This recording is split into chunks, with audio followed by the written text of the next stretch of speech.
Hello everyone and welcome back. I'm Duke Silver. Today we're going to be playing Icarus. Now I know there's some contention around Icarus. Also, I should note before we get started, this is on the beta. But yeah, there's some contention around Icarus. A lot of people think it's completely unplayable. A lot of other people think it's just fine. It's definitely a worse version of Skip. Just because like with Skip, you skipped your first turn, you get 2 XP. You have to skip 2 turns to get 2 XP with Icarus, so... with hero attack, like some spots it might be a little more manageable to skip 2 turns, but overall it's still pretty tough even early. So we skipped our first turn, of course, and then just took some damage, and then we locked a Demon's Deal and were able to spend 5 gold on our turn 2. And now we need to get to a point where we can stabilize. Usually I'll skip the first turn and then I'll try and skip a turn later with Icarus just to try and get 2 XP up anyways. We take some more damage here. Overall, like it's not terrible with the Demon's Deals that we've been taking. Being at 22 is not overly terrible. There's another Demon's Deal here, so we have to kind of weigh our options whether it's worth it to take another damage to have 1 gold going into next turn. And I ended up deciding it was worth it, and we get paid off with a sandstorm there. And yeah, our 2 cat boxes are gonna be enough to get us a tie there. I think we're gonna take this Dachshund. Oh yeah, I kind of glossed over the Plowman, but I think Plowman's a really good stabilizing unit, especially if you can, like, if you're on Icarus and you get to 3 a turn early. A lot of people are playing Freed Princes and have a lot of stats, but if they just have like a bunch of little units, then you can get a lot of stats out of your Plowman, and it can really help you stabilize. And if it gets big enough, like you can kind of take a turn off on the back of a Plowman. Not if your opponents are doing what Fisher King is doing there, and making the biggest farmers you've ever seen on 3. I think that was 3.1, 3.2. But yeah, so we get crushed there.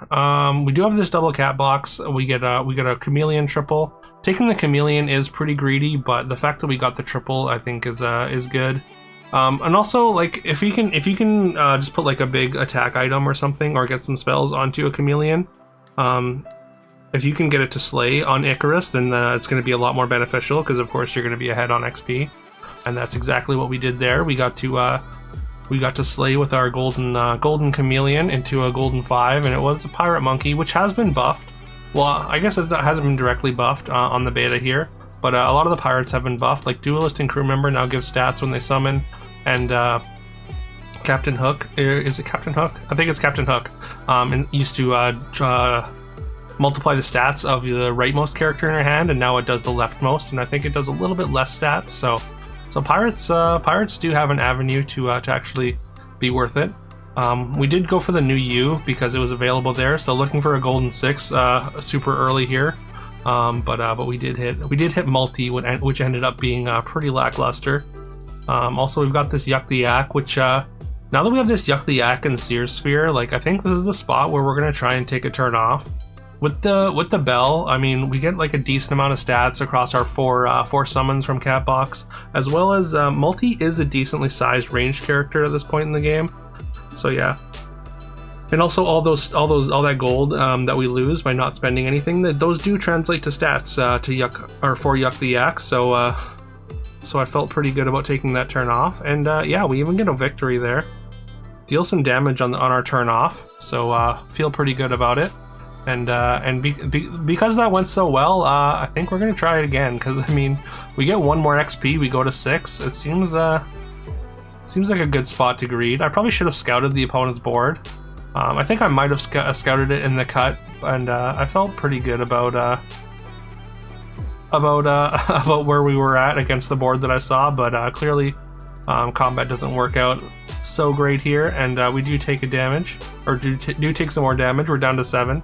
So we are kind of on the brink of elimination here, but we are on level 6. We're up 3 XP total, and we do have a fair amount of stats now. Picking up this catnip in a box, or catnip and a cat cabinet here. We're just going to get a bunch of extra summons. Obviously, we've got the multi, which has a fair amount of stats and is just a range character that sits well in 5. It's definitely not ideal, but it's enough anyways to get us to not take some damage. And then we get rewarded with our shops here. Getting a second cabinet and a cat queen is exactly what we want here. And now I think with that turn, we're pretty easily the strongest board in the lobby, I would say. And yeah, we're just gonna get a ton of stats from everything we summon here. And you can see this Hercules board is not even close to a match for us here. We knocked them down, not quite out, but down to within an inch there. Consider just going for a wolf here, but I really want to spend my gold to get this level 6 triple or find more cat queens. So I decided not to spend the 6 gold, but we do see the double aura item, and I decide to go for that. It's basically like getting another cat queen, and also it's going to be very strong once we can triple this cat queen if we can get there. But yeah, effectively doubling the that boost is just huge. So one more thing that changed with the beta is the cat queen's aura does not apply to the cat queen anymore. So basically cat queen's a little bit easier to scam. So another cat nerf here. I mean, I don't think cats are like excessively powerful or anything, but I think it's mostly for the newer player experience, because cats are just so straightforward and also can compete in the end game. So the fact that it's just so easy to build means I think a lot of early lobbies are just getting run over by cats. Even with the multiple nerfs, like I think every patch has had some kind of cat nerf since the early access has been public. All right, we just pick up another catnip here. Not a huge upgrade or anything, but hopefully it's enough against this sleigh board with the shield treasure. So a little bit scary there, but fortunately they do suffer from the classic sleigh thing. Their backline is pretty bad here, and our backline is able to just clean up theirs pretty easily. Sleigh is definitely I don't think Sleigh's like incredibly good, but it is with the tweaks on the beta. It's very much better, but not quite to the point of like being like a top tier competitive comp. But you can definitely win games with Sleigh now, I think.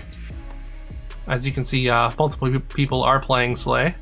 Although I think Stars is still the most Stars is kind of just still doing the best. Stars is incredibly good on live as well, but yeah, with the changes to Bluebell and Starchild, them having their 7-star cap removed means that they actually get up to pretty high damage, even more consistently, I think. They're summoning less stars over, like you can't just buy a Starchild and have a free 2-for-1 anymore, but yeah, it's still quite strong. We do get our cat. Like I had to play the cat queen up front in that fight because I saw that they had the flying item. Unfortunately, our cat queen didn't last quite as long as I'd wanted it to in the front line, and we did have to rely on the orchestra stats, which fortunately we did get, or fortunately the orchestra stats were enough to get there. Buying this cat box is like probably wrong. I'm not sure I should have spent that gold, because like also I glossed over our level 5 treasure when we had the option between cat altar and shooting star, and we of course went with the shooting star because for some reason shooting star is just a way better cat treasure than cat altar. I think cat altar or summoning portal in SPB was like one of my favorite treasures, but unfortunately it just the numbers just don't add up here in this game. Excuse me. We do find our Oberon. We locked it last turn though, so that's going to add a ton of power to our board. That shooting star is now going to be exceptionally powerful. With all the summons that we get, summoning a star or producing a star that does what is it, 54 or something, 50 something, I think. Anyways, Oberon gets the cat buff, and those all those numbers get added to each star. So, yeah, I mean, I'm sure everyone's familiar with cat stars at this point, and it's just the best way to build cats, I think. It just kind of shores up all of cat's general weaknesses. Just giving you, I mean, stars in general. You can't, because you can't interact with stars. I think stars in general are kind of overpowered, and also a little bit. I mean, I've said before, I feel like they push certain things out of the metagame, or out of being competitively viable. So I'm not a huge fan of stars, and I think it comes down to not being able to interact with them really. Again, you have to set up your board to counter stars, so it just I don't know. Just not a big fan of the way that matches tend to play out when stars are involved. It's kind of the same reason that a lot of people were like really didn't like Trophy Hunter in Storybook Brawl, because like the fight's kind of over before you even do anything. If they get their slay, like with like a book or something, then like the fight doesn't feel interactive. I mean, I like Trophy Hunter, but I mean that was like one of the main complaints that I heard. Also, I was a little bit too slow to position optimally for this fight, so we do lose our Oberon here against the Slay player, who opted for the flying item on Hermes, getting Hermes back to his former glory there. I think I kind of like the new change to Hermes, actually. Like making it like sort of a Slay character rather than just like a backline tech piece, because like there is the flying item, and like you could go for Tengu. Also, that's the win there. Even though we position suboptimally, cat stars still enough. Slay seems like it should be able to prey on cats, because of course you're just eating all their summons. But I guess they they never found Woman in the Moon, so Woman in the Moon might have changed that fight drastically. Especially if we do lose the Oberon. That just doesn't. We probably don't have the power to punch through the big stats if they get one or two Woman in the Moons. But yeah, cat stars still very good, even with the cat queen nerf. I mean, you can still protect your queen, of course, and just getting multiple powered up stars with the Oberon cat queen interaction is still just very strong. I don't know if it necessarily needs a nerf or anything. I mean, like I said, stars maybe needs to be reworked or something. It just feels it feels weird to me. It just feels like a weird mechanic and almost out of place, almost too, like, because it feels like most of the time you're getting all your stars up front, so like there's not even really a chance to scam. Like star comps generally they produce all their stars at the start of combat, and then you can't stop them in any way. You just have to hope that you have enough summons. Like cat stars, you can at least like scam Oberon, or even cat queen to take some of those numbers off. But I don't know. Let me know what you think. Anyways, please leave a like, comment, subscribe. I would very much appreciate that. Yeah. Again, apologies for being all over the place here and just kind of ranting on stars every every couple minutes there. I hope you have a great rest of your day, and I will see you tomorrow.